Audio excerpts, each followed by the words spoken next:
నమస్తే, welcome to mirror TV. నేను Pawan. Right, ప్రస్తుతం మనతోని మాజీ సర్పంచులు ఉన్నారు. ఏదైతే గత కొంతకాలంగా కాంగ్రెస్ పార్టీ అధికారంలోకి వచ్చిన తర్వాత పూర్తిగా గతంలో సర్పంచులు ఏదైతే పల్లెటూళ్ళలో చేసిన ఏదైతే పనులకు అన్నిటికీ పెండింగ్ బిల్స్ అలానే ఉన్నాయి. ఇప్పటికి కూడా ప్రభుత్వం ఎటు పట్టించుకోకుండా వాళ్ళు తిప్పుతూనే ఉంది. చూద్దాం ఇంకెన్ని రోజులు అది తిప్పుతుంది, సర్పంచుల కష్టాలు ఎలా ఉన్నాయి, వాళ్ళు ఏ విధంగా ప్రభుత్వానికి విన్నవించుకుంటున్న విషయాన్ని మనం మాట్లాడే ప్రయత్నం చేద్దాం. మనతో పాటు తెలంగాణ రాష్ట్ర సర్పంచుల సంఘం అధ్యక్షుడు ఉన్నారు, ఏదైతే సుర్వి యాదయ్య గౌడ్ గారు. మాట్లాడదాం. ఏంటి ఇన్ని రోజులుగా ఇట్లా ప్రభుత్వం చుట్టూ తిరుగుతున్నారు, ప్రభుత్వం ఏ విధంగా స్పందిస్తుంది మీకు? తెలంగాణ రాష్ట్రంలో కాంగ్రెస్ ప్రభుత్వం అధికారంలోకి వచ్చి 13 నెలలు అవుతున్న మా సర్పంచుల పెండింగ్ బిల్ల మీద మేము ఎంపీడీఓను మొదలు పెట్టుకుంటే జిల్లా కలెక్టర్ నుంచి వెళ్ళి పంచాయతీరాజ్ కమిషనర్, ప్రిన్సిపల్ సెక్రటరీ దాకా ఇచ్చినాం. అదేవిధంగా ఎమ్మెల్యేల నుంచి వెళ్ళి మంత్రుల నుంచి వెళ్ళి ముఖ్యమంత్రి దాకా ఇచ్చినాం వినతి పత్రాలు. ఇచ్చిన ఈ ప్రభుత్వం పట్టించుకుంటలేదనే దాని మీద రాష్ట్ర గవర్నర్ గారికి కూడా వినతి పత్రం అందజేసి మా సమస్య పరిష్కరించండి, మీ గ్రామాలలో మేము అభివృద్ధి పనులు చేసినాం, దేశంలోనే ఎక్కడ లేని విధంగా తెలంగాణ రాష్ట్రంలో అభివృద్ధి పనులు జరిగినాయి. ఆ అభివృద్ధి పనులు అంటే మేము ప్రతి గ్రామంలో క్రీడా ప్రాంగణం కానీ, హరితహారం కానీ, అదేవిధంగా డంపింగ్ యార్డ్ కానీ, ప్రతి ఊళ్ళో ట్రాక్టర్ కొనుగోలు కానీ, అదేవిధంగా గ్రామ పంచాయతీ భవనాలు కానీ, సీసీ రోడ్లు కానీ, అండర్ గ్రౌండ్ డ్రైనేజీలు కానీ అనేక అభివృద్ధి కార్యక్రమాలు నిర్వహించి భారతదేశంలోనే ఒక గొప్ప రాష్ట్రంగా తెలంగాణ రాష్ట్రంగా చూపించిన ఘనత మా తెలంగాణ సర్పంచ్లది. మీరు ఇలా చెప్తుళ్ళు, ఒకవైపు ప్రస్తుతం ప్రభుత్వం మాత్రం ఈ 10 ఏళ్ల కాలంలో ఎటువంటి అభివృద్ధి చెందలేదు పల్లెటూరు అని ఒకవైపు స్టేట్మెంట్ ఇస్తున్నారు. మీరు కూడా చూసే ఉంటారు, దీన్ని ఎలా చూస్తారు? ఒక మూర్ఖత్వం. ఎందుకంటే ప్రతి పల్లెకు పోతే ఒక ట్రాక్టర్ కనపడుతుంటుంది, ప్రతి పల్లెకు పోతే ఒక శ్మశాన వాటిక కనపడుతుంది, ప్రతి పల్లెకు పోతే డంపింగ్ యార్డ్ కనపడుతుంది, ప్రతి పల్లెకు పోతే క్రీడా ప్రాంగణం కనపడుతుంది. ఇటు చూసుకుంటూ పోతే అనేక అభివృద్ధి కార్యక్రమాలు కనపడుతుంటాయి. రైతు వేదికలు నిర్వహించిన అనేక అభివృద్ధి కార్యక్రమాలు చేసింది మా ప్రేడ్లో చేసినందుకు భారతదేశంలోనే ఉత్తమ గ్రామ పంచాయతీలు ఏ రాష్ట్రంలో ఉన్నాయంటే తెలంగాణ రాష్ట్రంలో ఉంటాయన్నందుకు తెలంగాణ రాష్ట్రంలో 20 అవార్డులు భారతదేశంలో పెడితే 19 అవార్డులు తెలంగాణ రాష్ట్రానికి వచ్చినాయి. అంత గొప్పగా మేము తీర్చిదిద్దినోళ్ళం. మా ఈ కరోనా టైంలో కూడా మేము కరోనాకు ఎదురుండి మేము గ్రామ పంచాయతీ వర్కర్స్కు ధీటుగా మేము గ్రామంలో అభివృద్ధి పనులు కానీ, పారిశుభ్ర కార్యక్రమాలు కానీ అనేకమైన నిర్వహించి ఒక మంచి పేరు తెచ్చినాం మా సర్పంచ్లో అనేది దాని మీద కేంద్ర ప్రభుత్వమే ఒప్పుకుంది. అయితే మేము పెండింగ్ బిల్లులు రావాలని గత ప్రభుత్వంలో చేసినవి కొన్ని ఉన్నాయి వాసం.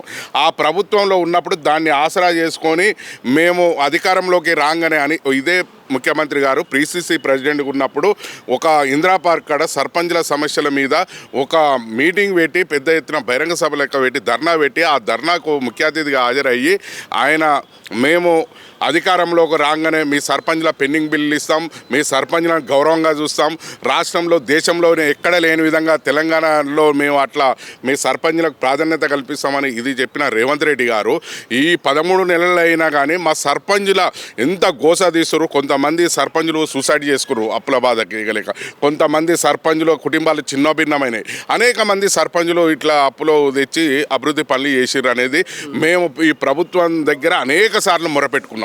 అయినా కానీ మా బాధ వింటలేదు.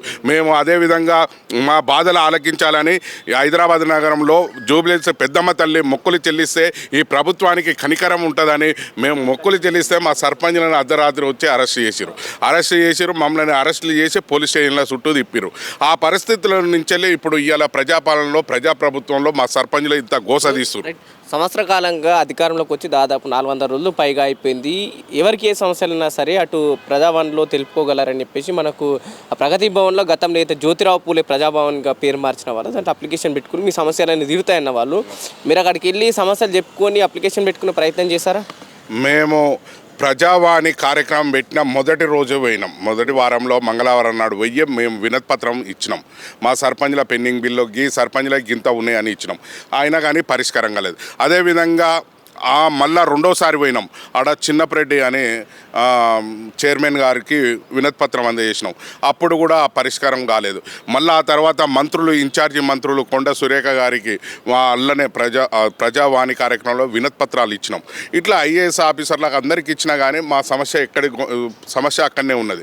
మేము ఈ ప్రధానంగా మాకు రావాల్సిన పెండింగ్ బిల్లులు అంటే స్టేట్ ఫైనాన్స్ నుంచి రావాలి, ఎస్ఎఫ్సి అని నుంచి రావాలి. ఎస్ఎఫ్సి నుంచి అనేది ప్రతి నెల మాకు ఇంత బడ్జెట్ అనేది వచ్చేది. ఆ బడ్జెట్ అనుగుణంగానే మేము వస్తాయనే ఆశతోని మేము పనులు చేసిన వాళ్ళం. కానీ ఇవాళ గ్రామ పంచాయతీలు ఇవాళ ఈ ప్రభుత్వం వచ్చి కూడా 13 నెలలు అవుతున్నా కానీ ఒక్క చిల్లి గవ్వ కూడా గ్రామ పంచాయతీలో డబ్బులు వేయలేదు. పారిశుభ్ర కార్మికులకు కూడా సరైన వేతనాలు ఇచ్చే పరిస్థితులే లేదు. ఏమైనా మేము పెట్టిన మొక్కలకు కూడా నీళ్లు కొట్టే ట్రాక్టర్తో నీళ్లు కొట్టే డీజిల్కి కూడా డబ్బులు లేని పరిస్థితి ఉన్నది. పూర్తిగా తెలంగాణ పల్లెల్లో అయితే అధికార పాలన నడుస్తుంది కదా, సర్పంచులు లేని పాలన పల్లెటూళ్ళలో ఎలా నడుస్తుంది ఏంటంటే ఏం చెప్తారు? మొన్న చూసిరుగా మిత్రమా, ఒక గ్రామ సభలు కూడా ఒక ప్రజాప్రతినిధి లేకుండా గ్రామ సభలు నిర్వహించేది అనే దాని మీద ఒక వ్యతిరేకం. బాబాసాహెబ్ అంబేద్కర్ రాజ్యాంగంలో రాసింది ఏంది, గ్రామంలో ప్రథమ పౌరుడితోని ప్రజలకు సేవలు అందించాలి, ప్రజాప్రభుత్వ పథకాలు అందే విధంగా చూడాలనే ఒక ఆకాంక్షతోని గ్రామంలో సర్పంచ్ని అని పెట్టిరు. ఆ సర్పంచ్ లేకుండా ప్రజాపాలన నిర్వహించరు. ఎంతవరకు కరెక్టు? అది కాదు కదా. మొన్న ప్రజలు కూడా తిరుగుబాటు చేసిరు. వీళ్ళు ఇచ్చే రేషన్ కార్డు అడిగితే పేర్లు నమోదు చేసుకున్న పత్రాలలో కూడా సరిగ్గా పేర్లు లేని పరిస్థితిలో ఉన్నారు. అంటే ఆ ప్రజాపాలన ఎక్కడ ప్రజాపాలన అనేది ప్రజలందరూ దుమ్మెత్తిపోసిరు. గ్రామ సభలు సక్సెస్ఫుల్గా నడవలేవా గ్రామాల్లో? ఎట్లా ప్రజాప్రతినిధి లేకుండా గ్రామంలో గ్రామ సభలు ఎట్లా సాధ్యమవుతుంది? ఒకవైపు ప్రభుత్వం చెప్తుంది గ్రామ సభలు పూర్తిగా సక్సెస్ఫుల్గా నడిచినాయి, ప్రజలు సంతోషంగా ఉన్నారు అంటున్నారు. ఒక్కొక్క గ్రామంలో ఫైటింగ్లు మొత్తం టీవీలలో వస్తేనే టెలిఫోన్ అన్నీ ఉన్నాయి. ఇప్పుడు ఫోన్ల ద్వారా, ఆన్లైన్ సిస్టంలో కానీ, సోషల్ మీడియా ద్వారా కానీ అనేక ఛానళ్ళ ద్వారా కూడా వినిపించరు. ఈ ప్రభుత్వానికి కళ్ళు లేవన్నట్టే కనిపిస్తుంది. సక్సెస్ అయిందంటే కళ్ళు నోరు ఓరు కూడా ఈ నిజాలు అనేది మాట్లాడతారు.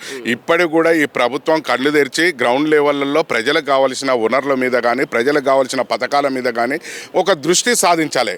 కానీ ఆ పరిస్థితులు లేకుండా మేము ప్రజాపాలన అని చెప్పుకోవడం తప్పే ఇది. కానీ ఇప్పటికే మా సర్పంచులు ఇప్పుడు పల్లెల్లో పాలన ఎట్లా ఉంది, ప్రజలు ఈ విధంగా వాళ్ళు ముందులా ఉన్నారు లేకుంటే ఇప్పుడు ఏమైనా ఇబ్బందులు పడుతున్నా ఈ పాలన విషయంలో? పల్లెటూర్లలో పోయి ఎవరిని కదిలించినా ఒక గోస చెప్తారు.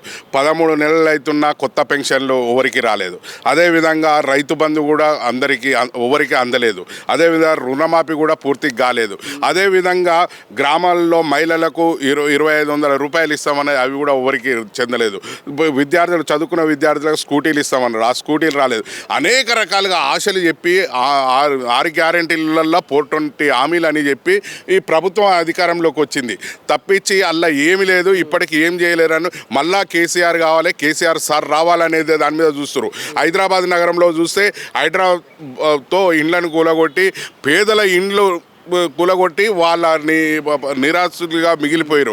వారు మొత్తుకుంటారు, ఆటో కార్మికులు మొత్తుకుంటారు, అదేవిధంగా కార్మికులు మొత్తుకుంటారు. అనేక రంగాలు ఇబ్బంది పడుతున్నాయి. ఇలా రియల్ ఎస్టేట్ రంగం కూడా కుప్పగూలి, రవాణా రంగం కూడా కుదేలించింది. ఇప్పుడు పెండింగ్ బిల్స్ విషయంలో మీ సర్పంచ్ల కార్యాచరణ ఎలా ఉండబోతుంది? ఇప్పుడు సీఎం కావచ్చు లేకపోతే అటు సెక్రటరీకి మన వినతి పత్రాలు ఏమైనా అందించే అవకాశాలు కనిపిస్తున్నాయా? మేము రేపు 5వ తారీఖు నాడు మేము ముఖ్యమంత్రి గారికి వినతి పత్రం ఇవ్వాలి. ఆ సెక్రటరీ ముందట మా తెలంగాణ రాష్ట్రంలో ఉన్న సర్పంచ్లు పెండింగ్ బిల్లు ఇవ్వాలని నిరసన తెలుపుతాం.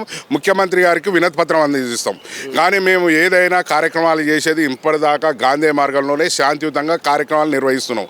ఇది మా సర్పంచులని మమ్మల్ని ఒక అవమానపరిచే విధంగా ఈ ప్రభుత్వం చూస్తుంది. కనీసం ఇప్పటికే మా పెండింగ్ బిల్లు స్టేట్ ఫైనాన్స్ నుంచి వెళ్ళి మా ఎంబీ రికార్డులు అయినాయి, గ్రామ పంచాయతీలో ఎంబీ రికార్డులు చేసిన ఉన్నాయి. ఆ రికార్డులు చేసిన మందం దాని డబ్బులు ప్రభుత్వం చెల్లించాలి అనేది మేము కోరుకుంటున్నాం. రైట్. ఏదైతే సంవత్సర కాలంలో కాంగ్రెస్ పార్టీ అధికారంలోకి వచ్చిన తర్వాత గతంలో ఉన్న సర్పంచ్లు ఏదైతే పనులు చేపట్టిన తర్వాత పెండింగ్లో ఉన్న బిల్స్ని ఎటువంటి క్లియర్ చేయలేదు. ఈ సంవత్సర కాలంగా మేము ఎన్నో నిరసనలు తెలిపినాం, ఎన్నో వినతి పత్రాలు అందించినాం. ఒకవైపు ప్రజావాణి పేరిట కూడా అక్కడికి కొండా సురేఖ కావచ్చు, అక్కడ ఉన్న చిన్నారెడ్డికి కావచ్చు పూర్తిగా మేము వినతి పత్రాలు అందించినాం. ఇక్కడ కూడా ప్రభుత్వం పట్టించుకుంటలేదని చెప్పేసి సర్పంచ్ సంఘం అధ్యక్షుడు మనకు చెప్పడం జరుగుతుంది. కెమెరామెన్ కిరణ్తో పవన్, మిర్రర్ టీవీ, హైదరాబాద్.